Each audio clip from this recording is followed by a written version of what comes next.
안녕하세요. 저는 30대 중반의 진수연이라고 합니다. 여러분은 팔자타령에 대해서 어떻게 생각하세요? 주변에 보면 유난히 팔자타령 많이 하는 사람들이 있잖아요. 그저 말로만 그치는 게 아니라 여기저기 무속인들 찾아다니며 돈도 적지 않게 쓰기도 하고 말이에요. 전 그런 걸 안 믿지만 그런 것으로라도 위로와 의지가 된다면 긍정적인 역할도 있다고 생각하긴 해요. 그렇지만 제 경우에는 정말 기가 막힌 팔자타령의 피해자가 된 건데요. 제가 어떻게 대처하고 복수해줬는지 그 이야기를 하려고요. 저는 공무원이셨던 아빠와 전업주부셨던 엄마, 그리고 언니와 함께 살았어요. 저희 집은 다른 집들과는 조금 달랐는데요. 우선 저희 집에서는 큰 소리로 웃는 것이 금기처럼 어겨졌답니다. 그 이유는 바로 언니 때문이었어요. 저희 언니는 지적장애 2급이었거든요. 그런 언니가 집안의 큰 우환이라 웃을 수가 없었다는 게 아니라 웃음소리가 나면 언니가 흥분하거나 그걸 따라하다가 감정이 폭주하곤 했어요. 그래서 함부로 웃거나 큰 소리를 낼 수 없었던 거예요. 유난히 소리에 취약한 언니 때문에 전 어렸을 때부터 TV 볼륨이든 목소리든 늘 소리를 죽이고 낮춰야 했죠. 어쩌나 제가 좋아하는 만화 같은 걸 보다가 저도 모르게 감탄사만 내뱉어도 언니는 눈을 크게 뜨고 갑자기 팔을 휘젓기 시작하곤 했고 그때마다 저희 집은 얼음처럼 굳었어요. 제가 잠깐이라도 방에서 노래를 흥얼거리면 주방에서부터 엄마의 발소리가 쿵쿵하고 다가오곤 했습니다. 수연아, 쉿, 언니 겨우 잠들었는데 그러면 어떡해? 나 그냥 나 혼자 콧노래처럼 흥얼거린 건데 크게 부른 것도 아니잖아. 그건 네 생각이지. 근데 언니 귀에는 아니야. 주방에 있는 엄마한테도 들렸잖아. 언니가 들어봐. 또 난리 날 거 생각 안 해? 내 방에서 이런 것도 못해? 정말 너무 답답해. 수연아, 우리 집은 달라. 너도 알잖아. 네가 동생이지만 언니를 보살펴줘야 한다고. 응? 우리 수연이 착하지? 엄마 말 이해하는 거지? 알았어요. 노래 안 할게. 언니 자는 동안은 TV도 안 보고 책 볼게. 그럼 됐지? 그래. 아유, 우리 수연이 착하다. 수연아, 엄마가 미안해. 우리 조금만 더 잘 지내보자. 응? 알았어. 괜찮아. 책 보면 되지 뭐. 그렇게 소리를 내는 것에 대해서는 철저하게 통제를 받으며 습관, 아니 강박 같은 게 생겨버린 것 같기도 해요.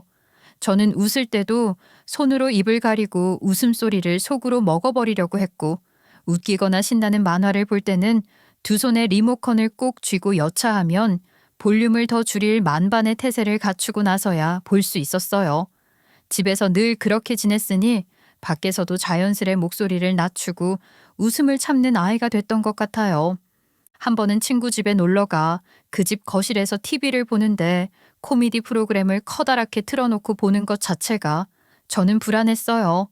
저희 집도 아니고 언니가 있는 것도 아니고 뭐라고 하는 엄마 아빠가 있는 것도 아니었지만 익숙하지 않은 그 상황이 저도 모르게 불편하게 느껴졌던 것 같아요. 제 속도 모르고 TV 속 코미디언들은 계속해서 웃음을 자아냈고 친구와 친구 엄마는 그야말로 박장대소를 하셨죠. 그 와중에 저만 혼자 손으로 입을 틀어먹으며 웃음을 삼켰고 말입니다. 뭐야? 진짜 미친 거 아니야? 왜 이렇게 웃겨? 미쳤네 진짜. 진짜 웃기다, 그지? 근데 수연아, 넌 별로 안 웃기는 모양이네. 재미없어? 이런 거 별로 안 좋아하니? 아니요, 재밌어요. 좋아해요. 저도 많이 웃고 있는걸요? 그래? 아줌마 귀에는 수연이 웃음소리가 하나도 안 들리던데. 엄마, 수연이는 원래 저렇게 작게 웃어. 나도 수연이가 큰 소리 내서 웃는 거 한 번도 못 들었어. 그래. 아무리 그래도 못 참고 빵 터지기 마련인데 수연이는 웃음을 일부러 그렇게 참는 거야? 네? 아, 네. 그냥 작게 작게 웃는 게 습관이 돼서요. 그래도 너무 그렇게 참지 마. 웃길 땐 소리 내서 커다랗게 웃고 그러는 게 건강에 더 좋은 거지. 그리고 몰라? 웃어야 복이 온다잖아. 저도 그렇게 큰 소리로 실컷 한번 웃어봤으면 소원이 없겠다고 생각했던 적도 있었지만 시간이 지날수록 오히려 웃음을 삼키는데 더욱 익숙해져 갔던 것 같아요. 제가 커가면서 제가 언니를 돌봐야 하는 시간이 더 많아졌거든요. 언니는 지적장애 외에도 여러 병을 앓고 있었어요. 그러니 언니 때문에 병원비가 많이 들어가서 전업주부였던 엄마가 부업을 시작하셨기 때문입니다. 엄마는 다정한 분이셨지만 일을 시작하시고부터는 늘 피곤한 얼굴을 하셨어요. 엄마까지 일을 해도 병원비가 계속 들어갔고 형편이 점점 안 좋아져서 더 그랬을지도 모르죠. 하여간 엄마도 밖에 나가시고 언니와 저 단둘이 있을 때가 많았던 거예요. 지적장애 2급은 일상생활에서 상당 부분 지원이 필요한 상태라고 할 수 있어요. 말이 더디긴 하지만 간단한 문장은 말할 수 있지만 그렇다고 대화를 길게 이어간다거나 추상적인 개념을 이해시키는 건 어려웠어요.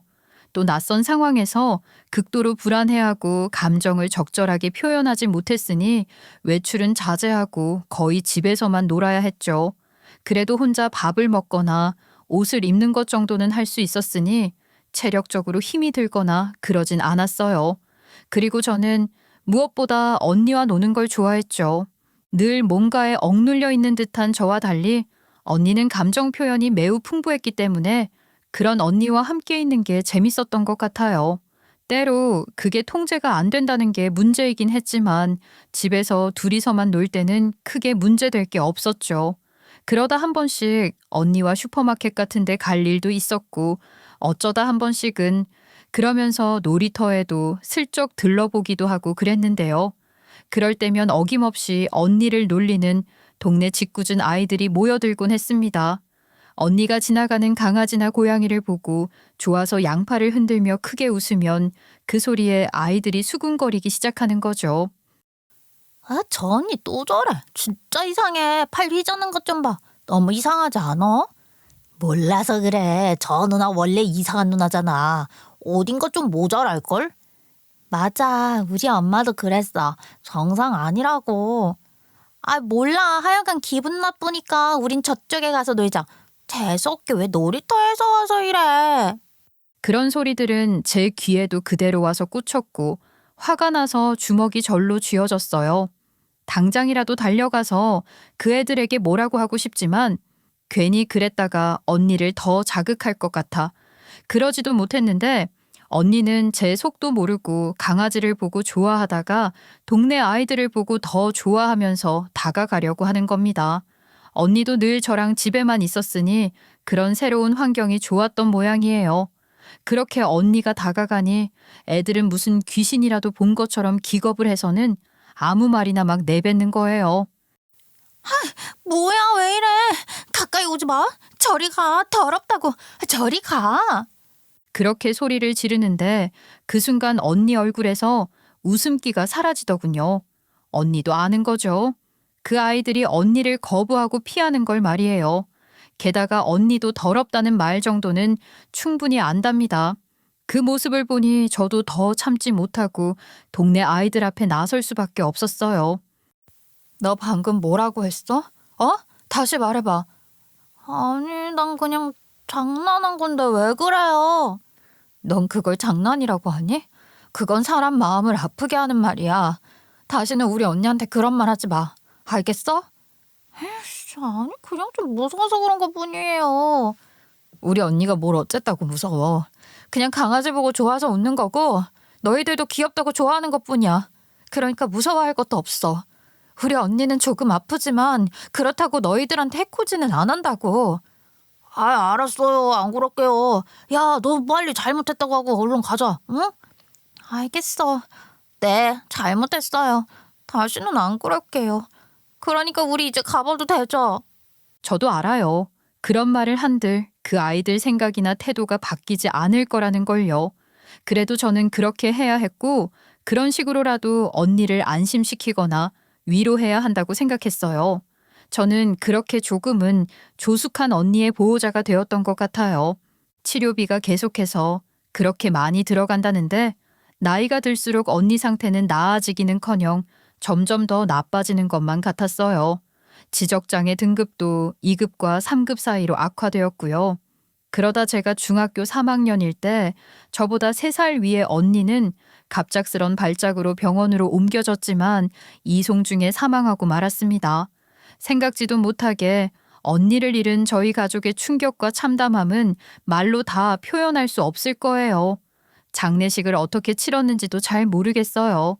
제가 기억하는 건 장례식을 다 치르고 집으로 돌아온 날 밤에 저희 집 풍경입니다. 조금 더 정확히 하자면 엄마의 모습이었다고 해야 할 것 같아요. 저희 가족 누구도 쉽게 입을 열지 않았어요. 딱히 해야 할 말이 있는 것도 아니었으니 침묵 속에 집으로 돌아왔는데 그렇다고 각자 방으로 들어간 것도 아니고 거실에 함께 앉아 있었죠. 아무 말도 없었지만 그렇게 함께 있다는 것만으로도 서로에게 위로가 됐던 걸 거예요. 그리고 그날 밤 저는 큰 슬픔 속에서도 묘한 안도감을 느끼는 엄마의 죄책감을 받습니다. 그게 뭔지 너무 잘 알거든요. 저 역시 비슷한 기분을 느꼈으니까요. 아마 아빠도 크게 다르지 않으셨을 거예요. 그렇게 저희 식구들은 입 밖으로 꺼내어 무언가를 주고받지는 않았지만 언니를 보내고 온 날 그렇게 많은 것을 공유하고 공감하며 서로를 어루만졌던 것 같아요. 언니가 죽고 난 후에도 지금까지도 저는 크게 웃는 일에 서툴고 어색한 사람이랍니다. 언니로 인한 언니가 남겨준 습관이란 생각도 들었고 이미 익숙해질 대로 익숙해졌기에 그게 크게 불편하지도 않았어요. 오히려 억지로 웃으려고 하는 것 같아 그게 더 어색했죠. 언니는 떠났지만 언니가 남겨놓은 것은 여전히 제 삶에서 큰 부분을 차지했던 것 같아요. 언니의 죽음에 대한 슬픔과 죄책감을 품고 살았기 때문일까요? 저는 고등학교 때부터 지역장애인 복지시설 자원봉사에 참여했어요. 그곳에서 지적장애 여성과 산책하는 프로그램을 맡았는데 그때 언니 생각을 많이 했죠. 괴롭거나 슬프다는 감정보다는 따뜻한 감정이 많이 생겼던 것 같아요. 엄마, 나 오늘 자원봉사하고 왔잖아. 너무 좋았어. 그래, 다행이네. 힘들지는 않았어? 어떤 거 했어? 목욕이나 그런 건 아마 좀 힘들지도 모르지만 그건 아무나 할 수 있는 게 아니라 교육도 많이 받아야 하고 체력이나 뭐 그런 게 다 되어야 할 수 있는 거래. 난 그냥 어떤 아줌마랑 산책하는 것만 했어. 그렇구나.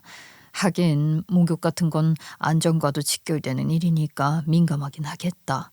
산책은 정말 좋은데 오늘 날씨도 걷기에 딱 좋았잖아. 그러니까 말이야. 그렇게 걷는데 언니 생각이 많이 났어. 이상하지? 그 아줌마랑 언니랑 닮은 구석이 하나 없고 나이도 그렇고 전혀 다르잖아. 언니 생각을 했구나. 그래서 슬펐어? 아니, 좋던데? 기분 좋게 따뜻하게 언니 생각을 할 수 있어서 그래서 정말 좋았던 것 같아. 엄마, 나 이런 일을 평생 하면서 살면 좋겠다 싶어. 그것도 좋지. 관련된 직업군도 많으니까 한번 고민해보자. 우리 딸처럼 좋은 마음으로 그 일을 할 수 있다면 그보다 더 좋은 것도 없는 거지. 엄마도 응원해. 제 성적은 그 흔하고 흔한 중상위권이었는데요. 원래는 국문과나 심리학과에 가고 싶었지만 봉사활동 이후 사회복지학과에 진학하기로 마음을 굳혔고 그렇게 했습니다. 장애를 가진 가족과 함께 자란 저의 경험이 전문성이 될 수 있다고 생각했거든요. 엄마는 저를 지지해 주셨지만 아빠는 처음엔 좀 반대를 하셨어요. 네 마음은 이해하지만 왜 굳이 그 힘든 일을 직업으로 하려고 해? 그냥 봉사로만 해도 충분하지 않니? 원래 가려고 했던 대로 국문학과 가서 교원 자격증이라도 따고 선생하면 좋잖아. 안 그래? 그런 생각도 했었는데요. 아무리 봉사로 하는 거랑 평생 직업으로 삼는 거랑은 다르잖아요. 아빠, 난 신념 같은 게 있어요. 누구보다 잘할 수도 있을 것 같고요. 그니까 응원해 주세요.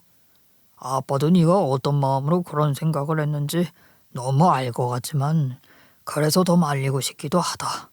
그걸 일로서 하다 보면 그런 마음이 자칫 퇴색될 수도 있지 않겠니? 만약에 그런 일이 생긴다면 그땐 또 그 상황에 맞는 해결책이 생길 거라고 생각해요. 잘 해보고 싶어요. 여보, 수연이가 즉흥적으로 그러겠다는 것도 아니고 꽤 오래 고민하고 결정한 일인 것 같아. 우리가 지지하고 응원해줘야 애가 더 힘이 나지. 그래. 어차피 네 인생이잖니. 내가 뭐라고 더 하겠어. 그저 걱정되는 걸 말했던 거지. 그래. 응원할 테니 좋은 마음, 좋은 생각 잃어버리지 말고 잘해봐라. 결국은 아빠도 저를 응원해 주기로 하셨죠. 아빠가 제 마음을 다 안다고 하셨듯이 저도 아빠 마음을 알 것 같았어요. 그리고 더 잘해야겠다는 생각도 했던 것 같아요. 그 마음 그대로 대학 4년 내내 정말 열심히 공부했고 책으로 하는 공부 외에도 발달장애인 지원기관이나 그룹홈, 특수학교 등 여러 실습에 참여했습니다. 의무적으로 참여해야 하는 실습 외에도 시간이 허락하는 한에서 최대한 많은 실습에 참여하려고 했어요. 그렇게 누구보다 다양하고 많은 사례들을 경험했고, 그러니 그 중에는 언니를 떠올리게 하는 사람들도 많이 있었죠. 그런 사람들을 만나며 마음이 무너질 때도 물론 있었지만, 그보다는 더 큰 의욕이 생겼던 것 같아요. 이 길이 정말 내 길이구나 하는 그런 생각에는 변함이 없었고 점점 더 강해지더라고요. 대학은 졸업하고 장애인 복지시설에서 생활재활교사를 겸하는 사회복지사로 근무를 시작했습니다. 특히 장애인 관련 복지에 관심이 많았기 때문에 필요한 자격증도 여러 따두었는데요. 그 덕분에 생활재활교사로서도 일을 할 수 있었어요. 그러면 아무래도 사무실에 주로 있는 사회복지사 업무와는 달리 제가 근무 중인 시설에 입소 중인 장애인들과 가까이에서 함께 지내는 시간이 많아지는 거거든요. 전 그게 좋았어요. 제가 생활재활교사로서 해야 하는 일은 그리 어렵지 않은 일들이었고 근무 조건에 장애인들과 얼마 이상 시간을 보내야 한다는 것과 같은 조항이 있는 것도 아니었지만 저는 그냥 그렇게 함께 생활하는 게 좋았어요. 그래서 순전히 제 진심으로 한 일인 것이 훨씬 더 많았던 거예요. 그 중에서도 특히 제가 마음을 많이 쓰는 분이 한 분 계셨는데요. 죽은 언니와 장애 정도가 아주 비슷한 분이셨어요. 그래서 제가 더 쉽게 다가갈 수 있었고 그분도 제게 빨리 마음을 열어주셨죠. 중년의 부인임에도 불구하고 여러 면에서 언니를 연상시키는 그분은 천식을 앓고 있었는데 지적장애 외에 다른 지병을 갖고 있다는 것도 언니와 너무 비슷한 거잖아요. 그러니 제가 마음이 더 갈 수밖에요. 그러던 어느 날 시설의 하루가 끝나고 모든 방에 불빛이 꺼진 시간 야간 근무 당번이었던 저는 천천히 순찰을 돌고 있었는데 익숙한 숨소리가 낯설게 들리더라고요. 바로 그 중년 부인의 병동 앞이었는데 이상함을 감지하고 바로 문을 열었더니 그분이 침대 옆으로 몸을 구부린 채 숨을 가쁘게 몰아쉬고 계시더라고요. 옷깃이 축축해질 정도로 땀이 흘렀고 목덜미엔 푸르스름한 혈관이 도드라져 보이기도 했어요. 저는 바로 그분의 등받침을 세워 앉히고 야간 근무자 호출 버튼을 눌렀어요. 의료진들이 오기 전까지 저는 그분 옆에서 제가 할 수 있는 최선을 다했습니다. 괜찮아요. 이제 금방 의사랑 간호사들이 와주실 거예요. 제가 계속 같이 있을 거니까 걱정 마시고 숨 들이쉬고 내쉬고 천천히 해봐요. 제 목소리 들리시죠? 말은 못해도 눈을 깜빡이시는 것으로 제 말을 듣고 있다는 신호를 보내주셨지만 기관지가 막혔는지 숨소리에 섞인 쇳소리가 점점 더 커졌고 숨 쉴 때마다 몸 전체가 들썩이더군요. 언니가 죽던 날 밤 언니도 그런 발작을 일으켰었어요. 언니는 천식은 아니었지만 숨을 제대로 쉬지 못하는 모습이 너무 비슷했습니다. 솔직히 무서웠어요. 그분도 언니처럼 잘못되는 건 아닌지 겁이 났어요. 그래서 더욱 필사적으로 뭐라도 하려고 했던 것 같아요. 다행히 의료진이 빠르게 달려와 줬고 저는 처음 도착한 간호사를 도와 흡입기 뚜껑을 열고 간호사가 보다 밀착해서 처치를 할 수 있도록 했어요. 약이 들어갈 때까지 최소 30초는 눌러야 해요. 복부 마사지 해주세요. 네, 알겠습니다. 배를 천천히 눌러 숨이 조금이라도 더 들어갈 수 있게 유도했는데 그 순간 그분의 손이 제 팔을 꼭 붙잡는 거예요. 그 손끝에서 오래전 언니의 감촉이 겹쳐지는 것 같았죠. 언니도 종종 그랬거든요. 고열로 헛소리를 하다가도 제 팔을 잡으면서 아프다는 눈빛을 보내곤 했었어요. 눈물이 났어요. 무슨 일이 있어도 이분을 살려야 한다는 생각밖에는 없었던 것 같아요. 그러나 응급처치만으로는 상태가 호전되지 않았고 결국 구급차를 불러 큰 병원으로 이송해야 했어요. 그때가 이미 자정을 넘긴 시간이었지만 저는 응급실까지도 기꺼이 동행했습니다. 구급대원에게 그분의 상태를 빠짐없이 설명하면서 말이에요. 지적장애 2급이고 기관지 천식 진단받은 이력이 있어요. 특별히 흥분 유발 요인은 없었고 평소보다 기침이 심했던 것 같기는 해요. 감사합니다.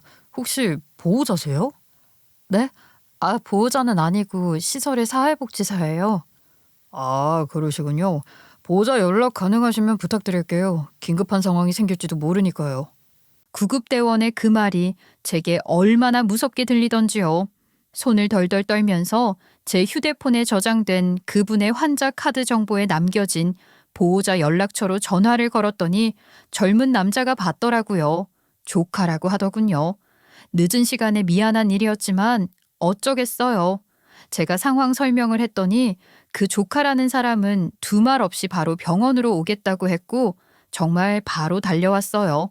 다행히 보호자가 오는 동안 환자의 상태는 한결 안정이 되어 큰 고비는 넘기게 되었습니다. 안녕하세요. 제가 강성숙 씨 조카입니다. 사회복지사 선생님이시라고요? 네, 안녕하세요. 선생님은 좀 하여간 늦은 시간에 오시게 해서 죄송해요. 병원에서 보호자 호출을 부탁해서 어쩔 수가 없었네요. 내일 아침에나 연락을 드리려고 했는데 약간 상황이 좀 안 좋았거든요. 걱정 마세요. 지금은 안정 찾으셨어요. 아닙니다. 제가 보호자인데 당연히 제가 와야죠. 여기까지 동행해 주신 것만 해도 너무 감사합니다. 이제 제가 왔으니까 가보셔도 되세요. 선생님이야말로 이 시간까지 정말 수고 많으셨습니다. 죄송하고 감사합니다. 저 선생님은 아니고 이것도 제 일인걸요. 그리고 강성숙님은 저에게도 특별한 분이세요. 구급대원에게만 맡길 수는 없었어요. 헐레벌떡 달려온 그 남자는 분명 자려고 누워있다 연락받고 왔을 텐데도 어쩜 그렇게 흐트러짐 없이 단정한 모습인지 깔끔하다는 인상을 받았어요. 저를 자꾸 선생님이라고 불러서 어쩔 줄을 몰랐는데 어쩌면 제가 선생 소리 들을 정도로 그렇게 나이 많은 사람이 아니라는 걸 어필하고 싶었던 건지도 모르겠어요. 그러고 싶을 정도로 괜찮은 사람이라고 느꼈던 것 같아요. 그 보호자라는 조카를 만난 건 처음이었는데요. 고모를 진심으로 챙기는 모습이 감동적이기까지 한 거예요. 아들도 아니고 조카가 어쩜 저렇게 세심하게 잘 챙기나 싶었고 저런 보호자는 드물다 그런 생각을 했던 것 같아요. 강렬한 첫인상이었죠. 그분은 병원에 며칠 입원을 하셔서 검사도 받고 치료를 더 받으셔야 했는데요. 그리고 다시 보호시설로 돌아오시는 날 제가 다 설레는 거예요. 그럴 정도로 정이 많이 들었던 겁니다.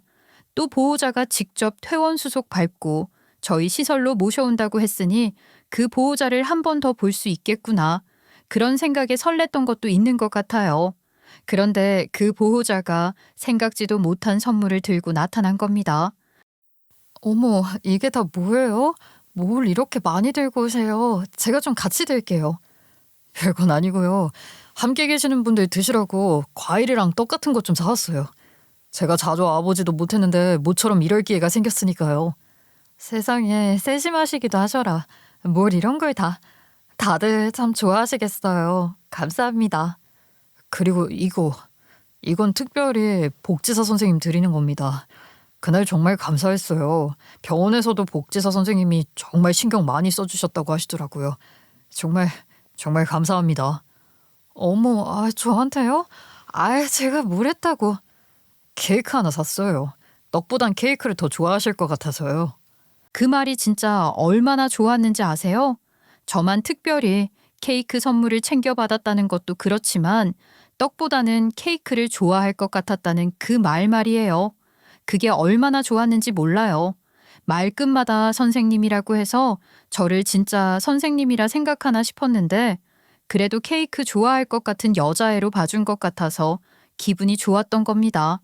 다소 투박한 듯 말주변이 없고 세련된 사람은 아니었지만 그랬기에 더 진심이 전해지는 것 같았어요. 그 사건 이후 그 보호자는 부쩍 저희 시설에 자주 왔고 그러면서 저와도 더 가까워졌죠. 서로 호감이 있는 상태였으니 더 그랬겠지만 그렇게 자주 보면서 급속도로 가까워졌고 연애를 좀 하다가 결혼까지 생각하게 된 겁니다. 그렇게 결혼 이야기가 오가고 상견례 날짜를 잡으려던 즈음 저희 아빠가 교통사고로 돌아가시게 되셨어요.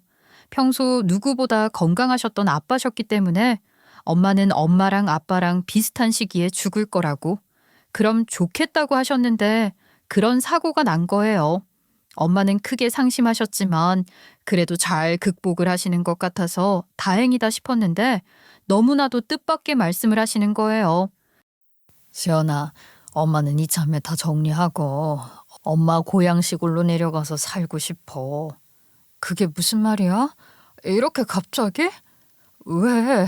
아빠 없는 이 집에서 지내는 게 힘들 것 같아서? 그럼 이사를 해도 되잖아. 그것도 그거지만 너도 알잖아. 엄만 옛날부터 고향에서 내려가서 살고 싶다고 했던 거. 알지. 근데 아빠 때문에 못 그랬지. 아빠는 완전 도시 남자였으니까. 그래, 네 아빠는 시골 가서 못 살 사람이지. 근데 아빠가 돌아가셨잖니. 너도 곧 결혼할 테고. 그러니까 엄마는 그냥 엄마 고향에 내려가서 살고 싶어. 엄마가 어떤 마음인지 너무 알 것 같더라고요.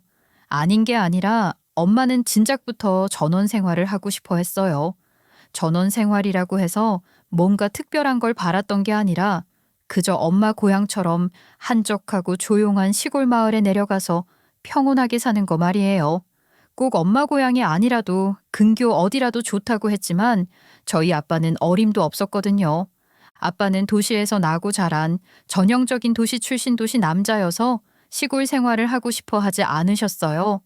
아빠가 돌아가신 마당에 그 상실감과 슬픔을 엄마만의 방식으로 극복할 수 있는 좋은 방법이란 생각도 들었죠. 그러니 저도 더 이상 엄마를 붙잡을 수가 없더라고요. 알겠다고 엄마를 이해할 수밖에요. 그런데 거기서 한 번 더 엄마는 제가 생각지도 못한 깜짝 놀랄 얘기를 하시는 겁니다. 그리고 수연아, 이거 너희들 신혼집 구하는데 쓰렴. 이게 뭐야? 엄마, 아니 이건 3억? 이렇게 큰 돈을 어떻게? 네 아빠 사망보험으로 받은 거야. 이거는 아무래도 네 아빠가 네 결혼 선물로 주고 가신 거지 싶어. 엄마, 그렇게 말하니까 아빠가 너무 보고 싶다. 아무리 그래도 이걸 다 내가 받을 순 없어. 엄마도 시골 내려가서 정착하려면 돈이 있어야지. 엄마는 이 집 팔아서 하면 돼. 시골에 작은 집 하나 구하는데 뭐 얼마나 될 거라고. 그래도 거기서 엄마 혼자 생활하려면 생활비도 들 테고. 엄마 아직 젊은데 뭐 하루 종일 집에서 놀면 뭐해. 심심풀이 소일거리 삼아 거기서 할 수 있는 일도 찾아볼 거야. 그러니까 엄마 걱정하지 말고 그 돈은 아빠 선물이다 생각하고 감사히 받아. 그러면 엄마도 아빠도 참 기쁠 것 같은데. 아빠 사망보험금이 아니었다면 저희 집도 마찬가지였겠지만 예비시댁도 시부는 이미 돌아가셨고 경제적으로 그리 여유로운 편은 아니었고 예랑이도 모아놓은 돈이 그리 많지는 않았으니 그 돈은 사실 무척 큰 도움이 될 만한 돈이었어요. 3억이면 신혼집 너끈히 구하죠. 저희 형편에 그 돈은 정말 큰 돈이었고 너무나도 감사한 일이었습니다. 예랑이와 상의 끝에 저희는 정말 감사하는 마음으로 그 돈을 받기로 했어요. 아빠 상중이라 당장 결혼식을 치르기는 좀 그렇지만 요즘 결혼식장 하나 예약하는데도 1년씩 대기하고 그런다는 거 다들 아시죠? 그렇다 보니 저희도 그냥 결혼 준비는 계속 진행을 했어요. 결혼 준비라고 해봐야 특별할 게 있는 건 아니었고요. 아무래도 신혼집 준비가 제일 큰 일이죠. 돈도 제일 많이 들고 또 한 번 결정하면 쉽게 바꿀 수도 없는 것이니 신중해야 하잖아요. 그래서 예랑이와 둘이 여기저기 집 보러도 다니고 생각을 많이 하고 있었어요. 그런데 예비 시모가 저를 따로 부르시더라고요. 그래, 요즘 너희들이 신혼집 보러 다닌다고 고생이 많지? 아, 네, 뭐 이런 것도 지나고 나면 다 추억이라고 하더라고요. 즐거운 마음으로 다니고 있어요. 그래, 그것도 좋다만 너도 알다시피 요즘 우리 아들이 좀 바쁘니? 매일 야근이고 주말에도 출근할 때가 많은데 집 보러 다닌다고 쫓아다니는 걸 보면은 안쓰럽더구나. 아, 네. 그래서 저 혼자 다녀와서 같이 상의하고 그러기도 해요, 어머니. 무슨 말씀을 하시려는 건지 알 수가 없어서 잔뜩 긴장을 하기도 했고, 그러다 보니 저도 모르게 자꾸 무슨 변명이나 하는 것처럼 방어적인 자세를 취하게 되더라고요. 제가 잘못한 것도 없는데 말이에요. 예비 시모도 딱히 무슨 꼬투리를 잡으려고 그런 말씀을 하시는 것 같진 않았는데, 본론으로 바로 안 들어가고 자꾸 말을 빙빙 돌리시는 것 같아서 더 불안했던 것 같아요. 예비 시모 옆에는 손위 예비 시누이도 함께 있었는데, 사실 솔직한 말로 저는 손위 예비 시누이가 그리 마음에 들지 않았어요. 결혼도 하기 전인데 예비 시누이 짓을 덜어 제법 하려고 하는 게 보였거든요. 제일 어이없는 게 뭔지 아세요? 그 예비 시누이는 딱 봐도 나르시시즘이 강하고 걸핏하면 팔자 타령을 했는데, 그게 그냥 말로만 그러는 게 아니라 실제로 무속신앙이나 사주에 빠져 있는 것 같더라고요. 그러면서 자기가 잘 아는 도사한테 제 사주를 봐주겠다고 하면서 제 생년일시를 물어가더니 사주를 보고 와서는 박장대소를 하며 제 팔자가 반지하에 살 팔자라고 하는 겁니다. 아무리 웃어 넘길 말이라도 너무 기분이 나쁜 거예요. 게다가 그 소리를 하면서 그렇게 깔깔거리며 웃을 일인가요? 그렇게 제 속을 뒤집은 적도 있었으니 제가 예비 시누이를 좋게 볼 수가 없죠. 그런데 예비 시누이와 예비 시모가 나란히 앉아 제게 무슨 할 말이 있는 듯하니 불안하기도 했던 겁니다. 예, 너도 알지? 아이, 우리 딸, 얘가 부동산 관련 자격증도 여러 갖고 있고, 중개소 사부장으로 일했던 이력도 있다는 거 말이야. 네, 들었어요. 지금도 뭐 관련 투자일 같은 걸 하시는 거 아닌가요? 그래, 그러니까 사실 내가 이쪽으로는 전문가 아니야. 근데 동생 결혼한다는데 가만히 있을 수가 있나? 안 그래? 내가 니들 신혼집 좀 봐줄게. 예산이 얼마라고 했지? 그게 대략 3억 정도로 생각하고 있어요. 3억? 생각보다 예산이 넉넉하구나. 대출을 이만큼이나 받으려고? 아, 그게요. 저희 아빠 돌아가시면서 사망보험금을 받은 게 있었어요. 엄마가 그걸로 신혼집 장만하라고 하셔서 감사하게 받기로 했어요. 그래? 잘 됐네. 3억 정도면 괜찮은지 마음대로 고를 수 있지. 얘는 참 사돈 어른 사망보험금이라는데 잘 됐다가 뭐야. 얘 신경 쓰지 마. 아니 별 생각 없이 한 말이니까 말이야. 아, 네, 어머니 괜찮아요. 예비 시누이가 잘 됐다고 할 때 사실 제가 좀 움찔했거든요. 아무리 생각이 없어도 그렇지 거기서 잘 됐다는 말이 나오냔 말입니다. 그나마 예비 시모가 눈치를 채고 알아주셨으니 좀 덜했지만 완전히 심정 상할 뻔했어요. 하여간 그렇게 예비 시모가 저희 엄마가 주신 3억에 대해 알게 됐고, 이후 예비 시누이와 예비 시모가 신혼집 후보지들을 골라 꾸준히 소개하는 등 적극적으로 도움을 줬어요. 그건 좀 고맙긴 하더라고요. 예랑이가 한창 바빴던 것도 사실이고, 그나마 여유가 있었던 저마저 갑자기 떨어진 프로젝트를 진행하느라 바빠졌거든요. 그러니 집 보러 다닐 시간은커녕 예비 시모와 예비 시누이가 보내주는 정보마저도 제대로 보지 못하고 응대를 바로 못할 때가 많았어요. 그랬더니 예비 시모가 그러시는 거예요.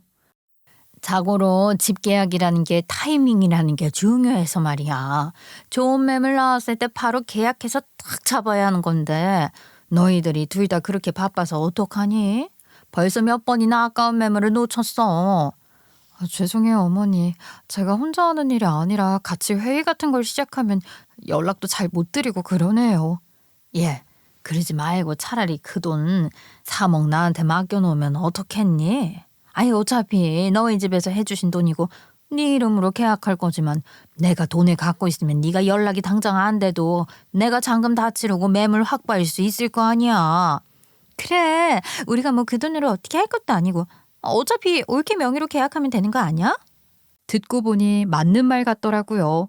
어차피 제 명의로 집을 사는 것에는 예비 시모와 예비 시누이도 공감을 하고 있으니 매물 확보를 위해서라도 그 돈을 예비 시모에게 맡겨두면 편리한 점이 있겠다 싶었어요. 제가 정말 바쁘긴 했거든요.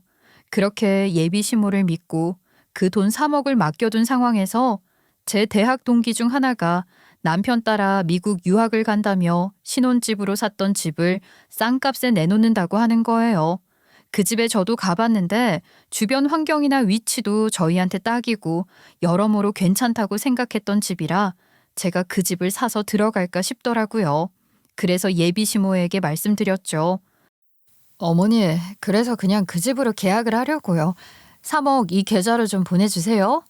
3억이라니? 그 돈으로 벌써 집을 샀는데 3억이 어딨어? 네? 아니, 집 계약을 하셨다고요? 언제요? 그리고 저도 모르게 어떻게 계약을 하신 거예요?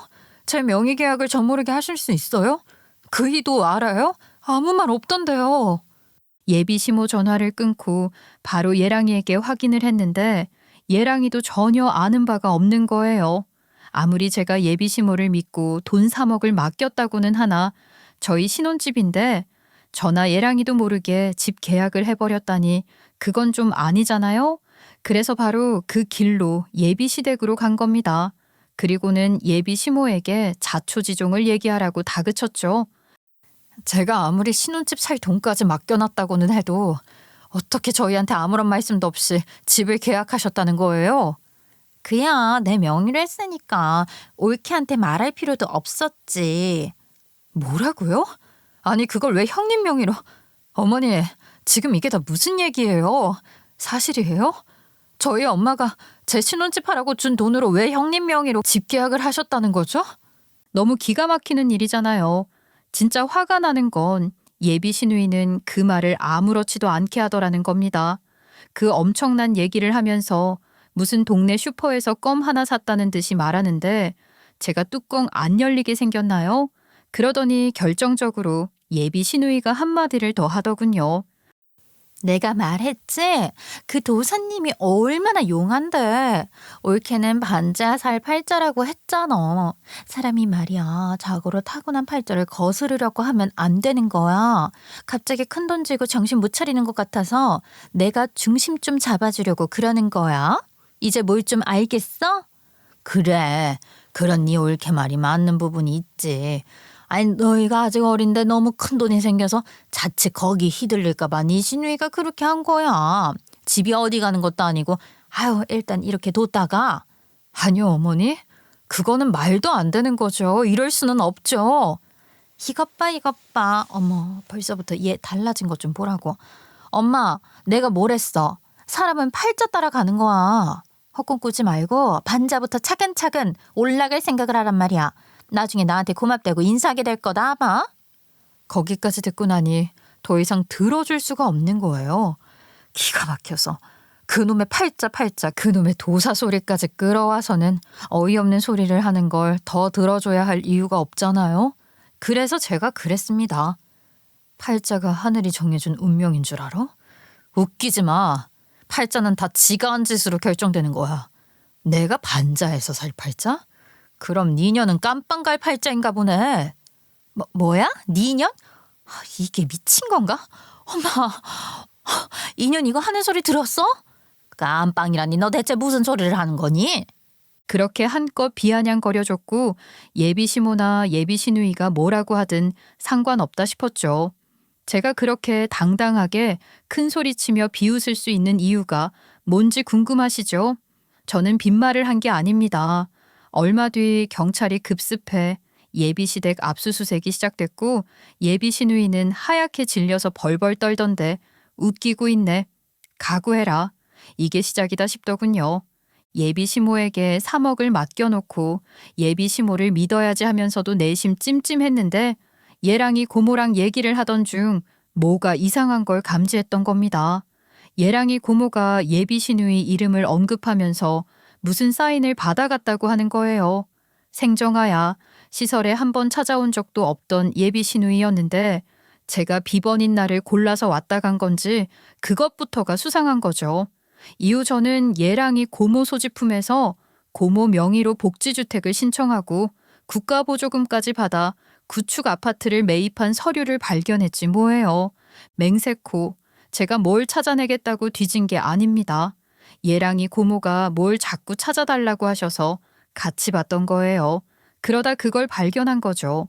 그리고 가만 지켜보니 예비 시누이가 그렇게 구입한 그 아파트에 대한 권리를 행사하고 있다는 걸 알게 됐어요. 복지주택 전매 불가 기간 중에 리모델링까지 해서 월세를 받고 있었거든요. 그걸 다 알고 있었지만 아무 말 안 하고 있었던 겁니다. 예비 시누이 성질 빤히 아는데 제가 뭐라고 한들 자기가 잘못했다고 할 리도 없고 감정만 상할 것 같았으니까요. 분명 불법이라는 걸 알고는 있었지만 눈 감아 주고 있었던 거라고요.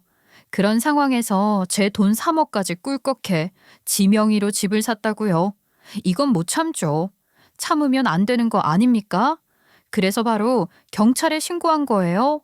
제가 아직 예랑이와 혼인신고를 한 게 아니라 친인척은 아니지만 예랑이 고모와 가까운 사회복지사 신분으로 그게 아니라 아무 상관없는 제3자라 하더라도 원칙적으로 공익신고 형태로 고발은 얼마든지 할 수 있는 거니까요. 심지어 지적장애가 있는 예랑이 고모를 회유해 불법을 저지르고 있다는 사실을 증거까지 갖고 있는 상태였으니 바로 신고를 했고 관련 서류 등 증거인멸의 우려가 있으니 출동해서 증거 확보를 해달라고 요청을 한 겁니다. 보통 즉시 출동보다는 사실 확인 후 수사가 원칙이거든요. 그렇지만 서류가 예랑이 고모명의 도용이 명확하게 입증 가능한 상황이고 관련된 다른 증거들이 있는 예비시댁으로 출동해 증거를 확보해 주길 요청한 사안이라 그대로 받아들여진 거예요. 이게 지금 뭐 하는 거죠? 아니 왜 남의 집에 함부로 들어와서 어머머 안 돼요. 거긴 제 방이고 어머머 거기 그렇게 막 들어가시면 안 되죠. 안 된다고요? 이것 보세요. 그냥 가만히 있는 게 좋을 텐데. 그러다 공무집행 방해 혐의까지 벗고 싶어서 그래? 지금 받고 있는 혐의가 부족해서. 뭐야? 야 너 뭐야? 너 뭔데? 네가 신고한 거야? 이게 진짜 너 미쳤어? 엄마 얘 좀 어떻게 좀 해봐. 예수연아 아무리 그래도 이건 좀 아니지 않니? 우리 말로 해결하자. 얼른 그 신고인지 고발인지 철회해. 네가 잘못 알았다고 하면 될 거 아니니? 아니요. 그럴 생각 1도 없어요. 이건 법으로 명명백백히 밝혀야 할 일이라고요. 가족끼리 이럴 일이냐? 모름지기 가족 안에서 생긴 일은 가족들끼리 해결하는 게 최고야. 법원에서도 그러라고 한다더구나. 그건 나중에 법정에서 그렇게 말씀하시던지요. 저는 아직 이 집 가족도 아니고요. 제 입장에서는 강성숙 씨 사회복지사로서도 간과할 수 없는 문제입니다. 경찰들도 당연히 예비 시누이나 예비 시모의 말을 들어줄 리가 없고 관련 증거들을 확보하려고 분주하게 움직였는데요. 그 과정에서 예비 시누이와 예비 시모의 다른 불법 행위들까지 속속 드러나게 된 겁니다. 제가 농담처럼 혐의가 부족해서 그러냐라고 했던 말이 씨가 된 거지 뭐예요. 우선 예랑이 고모명의 도용건에 대해서는 일단 사기가 적용되고 예랑이 고모 명의로 장애인 복지 혜택 받아 구입한 주택에 고모가 거주하지 않았으니 복지주택 부정수급으로 보건복지부 지침 위반, 이 또한 형법상 사기에 해당하는 겁니다. 또 전매 제한 기간에 리모델링을 해 월세 임대를 했으니 주택법, 건축법 등 부동산법 위반 등이 적용될 수 있어요. 이 외에도 예비 시누이는 예랑이 고모와 예비 시모 명예 등을 있는 대로 동원해 다주택을 피하고 취득세 감면을 노리는 등 꼼수를 쓴 게 한둘이 아니더라고요. 그게 다 드러난 거죠. 제 돈 3억은 어떻게 됐냐고요? 네, 맞아요. 제 돈 3억이요. 그게 제일 중요하잖아요. 제 돈으로 예비 시누이 명의의 집을 매입한 것도 처벌받았습니다. 그 돈 3억이 분명한 제 돈, 친정엄마로부터 증여받은 돈이라는 것을 충분히 입증할 수 있었고 또한 제 신혼집 구입을 위해 맡겨준 돈이라는 것도 여러 문자 내용 등으로 증명이 가능했어요. 그러니 그것 또한 횡령, 배임 및 사기죄 적용이 가능한 겁니다. 예비시모와 공모한 것이니 공동정법으로 가중처벌도 가능했고요. 그와 별개로 3억 돌려받기 위한 민사소송도 진행했는데요. 명의는 예비시누이 명의로 구매가 이뤄졌지만 실자금은 제 것이라는 것을 입증해 소유권 반환 요구를 했고 물론 손해배상 청구도 추가했습니다. 그렇게 법적 절차가 착착 진행되고 있었고 상황이 누가 봐도 자기한테 불리하다 싶었는지 예비시누이가 예비시모와 함께 저를 찾아와 좀 봐달라며 매달리고 사정을 하는 거예요. 옳게. 아니, 내가 무슨 나쁜 마음을 먹고 그런 거겠어? 다 우리 가족 잘 되자고 한 일이야. 대체 무슨 말을 하는 건지 모르겠네. 아니 그 일 갖고 누가 덕을 봤다는 거죠? 아니, 내가 돈 좀 만지게 되면 그게 나 혼자 좋은 거야? 결국은 우리 가족이 다 좋은 거지. 내가 잘 되면 내 동생이나 옳게 모른 척 하겠냔 말이지. 어이가 없네 정말. 본인도 말 안 되는 소리 하고 있는 거 알잖아요? 잘 되고 뭐고 다 필요 없고 멀쩡한 내 돈 3억도 뺏어가는 사람이 잘 되면 뭘 어떻게 해요. 진짜 기가 막혀서 더 들어줄 수가 없네. 그딴 소리 더 듣고 싶지도 않으니까 그만 좀 해요. 예, 아무리 그래도 결혼 앞두고 집안에 이런 우환이 있어야 되겠니? 좋은 게 좋은 거라고 네가 나서서 잘 마무리를 좀 해다오. 응? 애를 정말 깜빵 보내겠다는 건 아니잖아. 왜요? 그게 왜 진심이 아닐 거라고 생각하시죠? 설마 했는데 제 돈 3억으로 시누이 명의집을 계약한 사람들이 그런 말이 나와요? 그 사람들이 무슨 소리를 하며 매달려도 저는 그 소리를 들어줄 마음이 없었어요. 가족끼리 이럴 수 있냐고요? 가족이라고 믿고 맡긴 제게는 가족이라 그랬나요? 믿음을 팔아서 가족을 훔친 사람들에게는 그 어떤 자비도 있을 수 없는 거죠. 가족끼리면 고소 못 하나요? 그리고 누누이 말하지만 전 아직 그 사람들과 어떤 식으로도 가족으로 엮인 적이 없어요. 법적으로 완전히 남이라고요. 저는 그 어느 때보다 단호했고 모든 과정을 법적 절차대로 진행됐습니다. 예랑이 고모 명의로 매입한 복지주택도 취소됐고 보조금 환수 및 벌금이 부과됐으며 공문서 위조 등의 심각한 범법 행위와 단 한 번의 실수가 아니라 계획적이고 의도적으로 행해졌다는 점 등이 작용해 실형을 받게 됐어요. 결국 간방갈 팔자가 된 거죠. 그렇게 모든 상황이 마무리가 되고 나니 저 또한 그제야 한숨 돌리게 됐어요. 그런데 예랑이에게 상상도 못한 충격적인 사실에 대해 듣게 된 겁니다. 예랑이의 고모인 줄로만 알았던 그분이 실은 예랑이의 생모였다는 거예요. 지적장애가 있는 고모가 나쁜 짓을 당해 예랑이를 낳게 됐고 당시 예랑이 생모, 그러니까 고모의 친오빠였던 돌아가신 예비시부가 예랑이를 자기 아들로 호적에 올리고 키운 겁니다. 예랑이는 중학생이 될 때까지는 그 사실을 전혀 모르고 자랐다고 해요. 그런데 중학생이 되던 해 예비시부가 돌아가셨고 이후 예비시모로부터 그 사실을 전해 듣게 됐다는 거죠. 그건 예랑이에게서 자세한 상황을 듣지 않아도 충분히 짐작할 수가 있더군요. 뻔하잖아요. 예비시부가 살아계셨을 때야 예비시부 눈치를 보느라 그런 말이 하고 싶어도 못하고 잘해주는 척 했겠지만 예비시부가 돌아가시고 나니 예비시모는 예랑이한테 잘해주기가 싫었던 겁니다. 못 하나 도움되는 것도 하나 없는데 돈만 더 축나고 자기 할 일만 더 늘어났다고 생각했을 테니까요. 저도 이제 예비시모란 사람을 겪을 만큼 겪었고 알 만큼 알잖아요. 그러니 예비시모가 어떤 상황에서 어떤 식으로 그 사실을 예랑이에게 폭로했을지 너무 잘 알 것 같았어요. 그리고 예랑이에 대한 깊은 연민이 생겼죠. 예비시모는 그렇게 모든 사실을 폭로한 후부터는 공공연히 예랑이에게 키워준 은혜 갚으라고 압박을 했던 모양이에요. 어쩐지 예랑이가 예비시모에게 지나치게 깍듯하다 싶었죠. 전 그저 예랑이가 예의 바른 효자인 줄로만 알았고 그런 예랑이를 따라 저도 예비시모에게 가능한 한 잘하려고 했던 것인데 그 모든 사실을 알고 나니 더 화가 나더군요. 정말 나쁜 사람들 아닌가요? 아무리 그래도 이 경우야말로 이 말을 써야 하는 거 아닐까요? 아무리 그래도 가족이잖아요. 생판 남의 아이를 데려다 키워도 키운 정이 말로 다 할 수 없는 거라고 하던데 예비 시모에게는 모성애라는 것도 없나 봅니다. 모성애가 다 뭐예요? 그런 건 기대도 안 해요. 인간으로서 최소한의 도리도 지킬 줄 모르는 사람인 겁니다. 예랑이도 예비 시모와 예비 시누이가 저지른 짓을 모두 알고서는 격분했죠. 그동안 자기가 그 사람들에게 어떻게 했는데 그럴 수가 있나 싶었을 겁니다. 결국 예랑이도 그 순하고 착한 사람이 손절이라는 단어를 써가며 예비 시모와 예비 시누이를 다시는 보고 싶지 않다고 했어요. 예비 시모와 예비 시누이에게 그런 일을 당했지만 그렇다고 해서 예랑이와의 결혼을 다시 생각할 마음은 전혀 없었습니다. 예랑이가 그 사람들과 손절을 한다는 소리를 하지 않았더라도 제 입장에서는 예랑이와의 관계를 그 사람들 때문에 끊어내고 포기할 수는 없었을 거예요.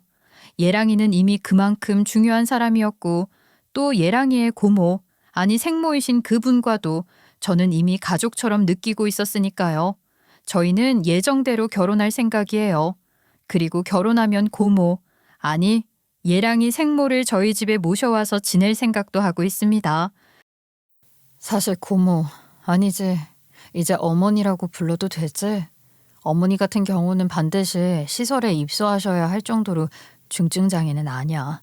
우리 언니랑 비슷한 상태시라고 내가 늘 말했지? 우리 언니도 집에서 잘만 지냈어. 그렇다는 걸 알고는 있었어. 아휴, 거기 시설에서도 그렇게 말했으니까. 그렇지만 자기도 이제 다 알다시피 그 사람들이 우리 엄마를 제대로 보살필 수나 있는 사람들이야? 시설에 보내놓고도 한 번에 들여다보지도 않던 사람들인데. 그래, 알만하다. 그러니까 더더욱 우리가 결혼하면 우리가 모셔오자. 응? 근데 자기가 너무 힘들 거야. 그리고 우리 둘 다 출근하는 사람들이고 난 자기가 우리 엄마 때문에 희생하는 걸 원하진 않아. 진심이야. 아휴, 누가 희생하겠대? 나 좋자고 하는 말인데. 마침 내가 누구야? 사회복지사 아냐. 게다가 어머니랑 같은 시설에서 근무하고 있잖아. 그러니까 나랑 같이 출퇴근하시면 될 것 같아. 그럼 되지 않겠어? 그럴 수 있으면 좋긴 한데. 그래, 우리 좀 더 신중하게 생각해보자. 예비 시누이가 악용한 복지주택 국가보조금 있잖아요. 저희는 정당한 자격으로 그 도움을 받아 제가 가진 돈 보태서 마당 있는 주택으로 신혼집을 골라볼까 해요. 어머니에게 더 좋은 환경이 될 수 있을 것 같아서요. 저희 엄마도 한 번씩 올라오셔서 어머니와 함께 지내시기에도 좋을 것 같고 그보다 더 좋을 수가 없을 것 같아요. 이제 예비 시누이나 예비 시모 눈치 볼 것도 없고 그것들 고려할 것도 없으니 예랑이와 저는 어머니에게 그간 못했던 효도 실컷 하며 그렇게 행복하게 살고 싶어요. 그게 가족이죠. 그렇지 않나요? 여러분 어떠세요? 저 정말 행복해 보이지 않나요? 그게 사실이에요. 전 요즘 정말 행복하답니다. 누구는 저더러 제 발등 찢는다고 할지도 몰라요. 못하러 나서서 시모를. 나쁜 말이지만 그것도 성치도 않은 시모를 자발적으로 모시겠다 소리를 했냐 하면서 말입니다. 그렇지만 어머니를 모시고 살고 싶은 건 예랑이보다 저 자신을 위한 일이기도 해요. 평생 제 마음이 묻힌 제게도 한이 된 죽은 언니 생각하는 마음으로라도 저는 어머니와 함께 더 좋은 시간 많이 만들며 잘 살고 싶답니다. 저희 가족 정말 행복할 수 있겠죠. 저희 가족을 위해 축복해 주시면 좋겠어요. 이렇게 끝까지 들어주신 것만으로도 이미 그 축복 많이 받은 것 같지만 말이에요. 정말 감사드립니다. 그 마음 모두 잘 받아서 더 행복하게 잘 살게요.